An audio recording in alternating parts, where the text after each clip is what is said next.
Bonjour à tous, cette semaine on se retrouve pour un épisode de podcast consacré à l'anatomie du scénario de John Truby. Pour rappel, c'est le 6e épisode sur ce sujet, puisqu'on a déjà vu l'espace et le temps de l'histoire, la prémisse, les 7 étapes clés de la structure narrative, les personnages, le débat moral, et donc aujourd'hui on va parler de l'univers du récit. C'est un chapitre assez long, puisqu'il fait un peu plus de 80 pages il me semble, et que je vais évidemment résumer, je vais le presser au maximum en vous communiquant encore une fois les éléments vraiment clés, l'idée principale de John Truby.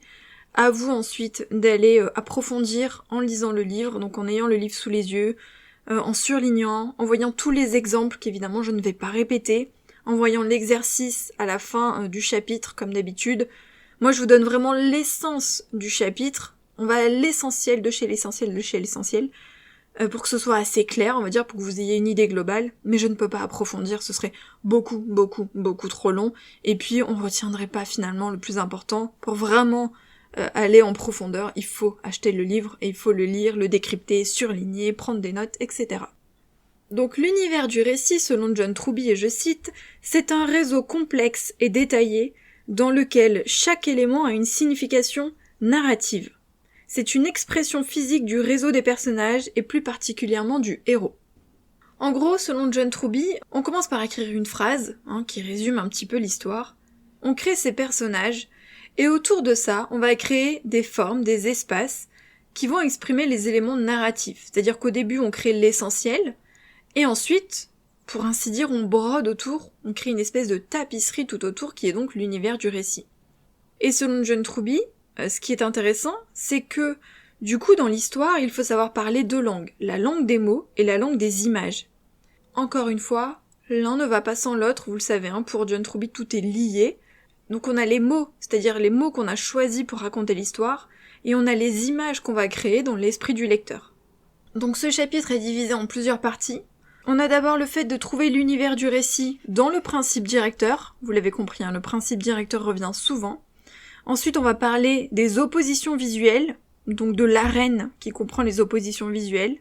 Ensuite, il nous détaille les blocs de construction majeurs, c'est-à-dire les décors naturels, les espaces créés par l'homme et la technologie. Puis le 4e bloc qui concerne le temps de l'histoire. Et enfin, le fait de développer l'univers du récit à travers la structure narrative. Très brièvement, on va d'abord parler du principe directeur, donc trouver l'univers à travers le principe directeur. Vous l'avez compris, le principe directeur, c'est le noyau du récit. Le principe directeur, il décrit un mouvement narratif linéaire, c'est-à-dire un personnage principal unique qui va donc être développé dans l'histoire. Et l'univers, pour John Truby, c'est tout ce qui va entourer ce personnage. Mais c'est en même temps, c'est-à-dire que tout doit être simultané, tout doit être coordonné. Pour lui, il faut trouver une seule idée visuelle, une grande idée visuelle, qui va exprimer cette ligne narrative. Et comme je trouve que c'est pas très clair, j'ai pris l'un des exemples qu'il propose concernant Harry Potter, parce qu'on est quand même assez nombreux à connaître Harry Potter. Et donc il nous dit, principe directeur, un prince magicien apprend à devenir un homme et un roi en passant 7 années scolaires dans une école qui forme des sorciers. Ça c'est la ligne narrative. La ligne du thème, donc le débat moral, vous vous souvenez, on en a parlé la dernière fois, quand on a la chance d'avoir de grands talents et de grands pouvoirs, on doit devenir un leader et se sacrifier pour le bien des autres. Et donc l'univers du récit, une école de sorciers dans un château médiéval géant et magique. Donc on a créé un univers, une seule idée visuelle, ce château, cette école de sorciers, pour traduire toute l'histoire, avec le sorcier qui va devenir un homme, etc. au fil des années. La 2e étape, c'est l'arène de l'histoire. L'arène, en fait, elle permet de marquer les frontières du monde que l'on crée. C'est-à-dire que tout ce qui se trouve dans l'arène fait partie de l'histoire. Alors, tout ce qui se trouve en dehors de l'arène ne fait pas partie de l'histoire.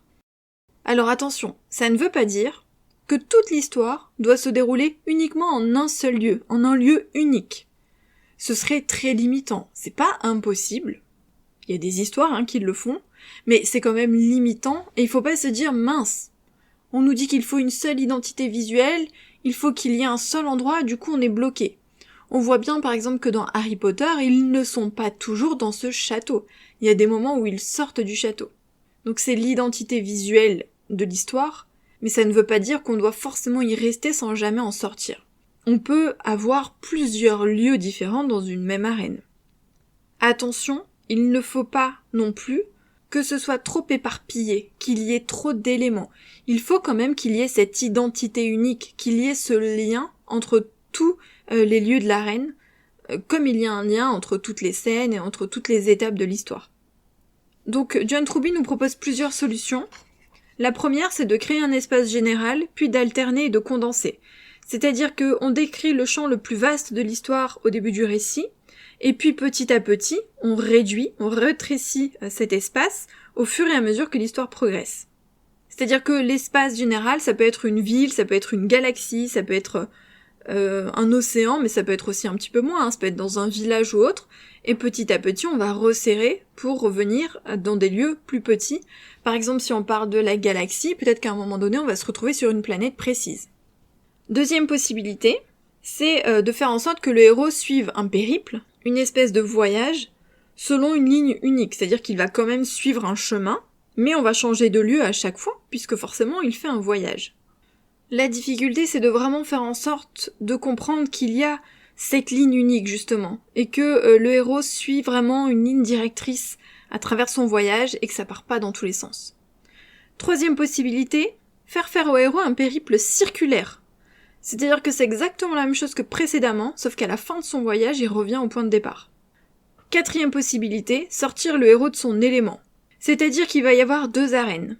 Au début de l'histoire, il est dans une arène, et ensuite il est propulsé dans une seconde arène au cours de l'histoire. Quand on a créé son arène, il faut s'intéresser aux oppositions qu'il va y avoir au sein de cette arène. Je vous le rappelle, pour John Truby, on crée un univers, donc l'univers du récit, autour des personnages. Et on avait déjà parlé des oppositions quand on a parlé des personnages. Donc c'est-à-dire que dans cet univers, les personnages vont devoir s'exprimer, vont pouvoir s'exprimer. On part des oppositions entre les personnages, des oppositions entre les valeurs des personnages, et on crée des oppositions visuelles qui concernent l'univers du récit. 3 ou 4, pas plus, faut pas non plus abuser. Par exemple, on peut voir 2 versions d'une même ville. On peut voir des classes sociales différentes, des lieux de vie différents. La différence par exemple entre un côté de la frontière et une autre, etc. Donc il faut partir des personnages et à partir de ça créer des oppositions visuelles qui vont venir encadrer les personnages. Il faut que ça ait un lien. On les crée pas juste pour créer des oppositions visuelles, il faut qu'elles soient en accord avec les personnages et leurs valeurs. Donc là on a vu les premières étapes. Donc le principe directeur, ensuite on a vu l'arène, donc créer l'arène et les oppositions visuelles, et maintenant on va détailler les blocs de construction majeurs. Donc pour John Truby on a les cadres naturels, les espaces créés par l'homme, et la technologie ou les outils. Et en dernier, il y a le temps, mais on le verra après. C'est comme une palette, en fait, d'éléments qu'on va pouvoir choisir en fonction de son histoire, de ce qu'on a envie de raconter. Donc on peut parfaitement se faire une petite liste avec des caractéristiques, et ensuite piocher dans cette liste quand on en a besoin, pour pouvoir créer justement son univers. Alors pour chaque cadre, il détaille vraiment, il donne plein d'exemples. Moi je vais être très très brève avec 1 ou 2 phrases pour expliquer l'essence de l'élément, pour pas trop approfondir sinon, parce qu'il y en a beaucoup, donc ce serait beaucoup trop long. Donc l'océan, pour l'océan, on a la surface et les profondeurs. Donc la surface, c'est naturel, c'est abstrait, c'est une étendue plane à perte de vue, alors que les profondeurs, c'est plutôt une sensation d'apesanteur, de flottement, voire de tombeau terrifiant. Ensuite, on a l'espace. Donc là, c'est une étendue infinie qui abrite une diversité illimitée d'autres mondes. Donc c'est un lieu d'aventure sans fin, de multiples possibilités. Après on a la forêt.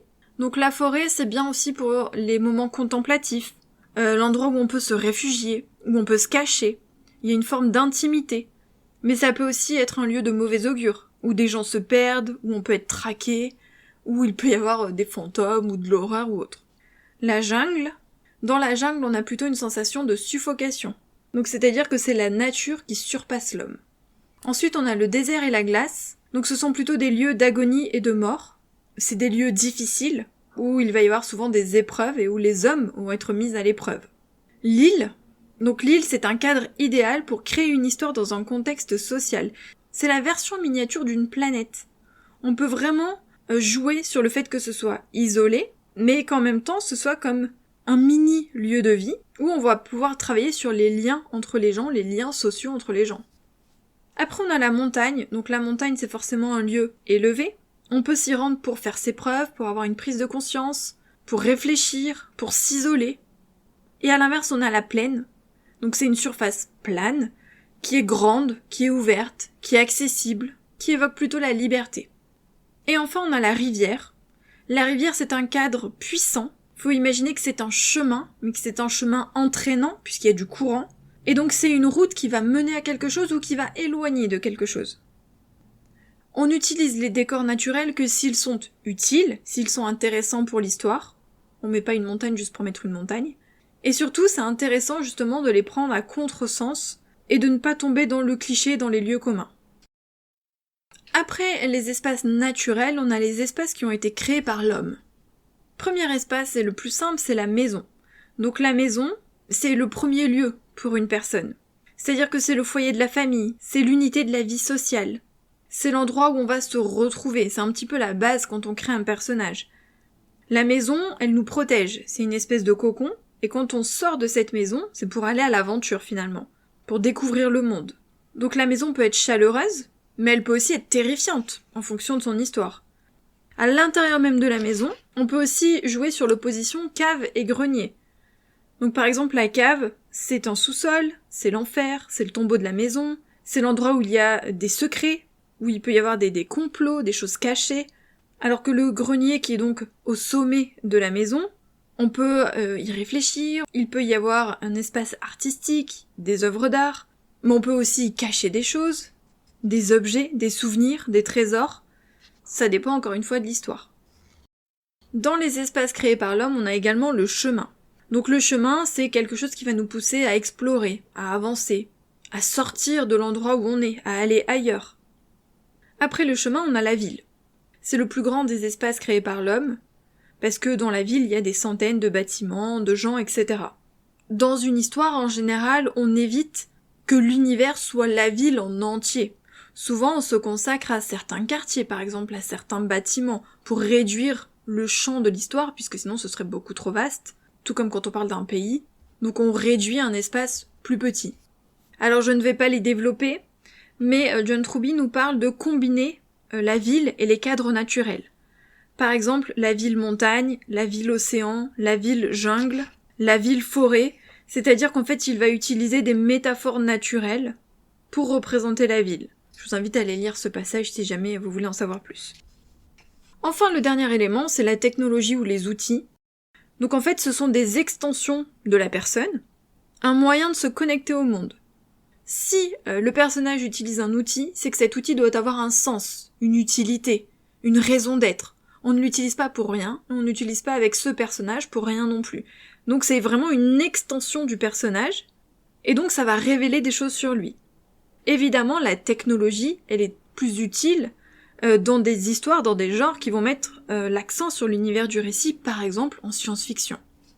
Donc les outils, ça peut servir à explorer le monde, ça peut servir à se défendre, à attaquer, à créer des choses, à exercer un pouvoir, bref, il y a plein de possibilités. Enfin, le dernier élément, c'est le temps, donc le temps de l'univers du récit. Le temps, c'est le 4e élément majeur, donc je répète, on a vu les cadres naturels, les espaces créés par l'homme, les outils, donc la technologie, et maintenant on voit le temps. Donc dans le temps, on a les erreurs du passé et du futur. Donc là, John Truby nous met surtout en garde, nous en tant qu'auteurs, sur des travers, des erreurs qu'on commet, par rapport à l'utilisation justement du passé ou du futur. Il nous dit que pour l'utilisation du passé, l'erreur du passé, ça provient de l'idée erronée selon laquelle un auteur de fiction historique est d'abord et avant tout un historien, alors que ce n'est pas le cas, c'est un auteur de fiction. C'est-à-dire que on ne doit pas se contenter de dépeindre le monde tel qu'il était, sans jugement. On doit au contraire présenter des valeurs dominantes du passé, qui peuvent continuer par exemple d'être néfastes aujourd'hui. Par exemple si on dénonce la discrimination, l'égalité homme-femme, etc.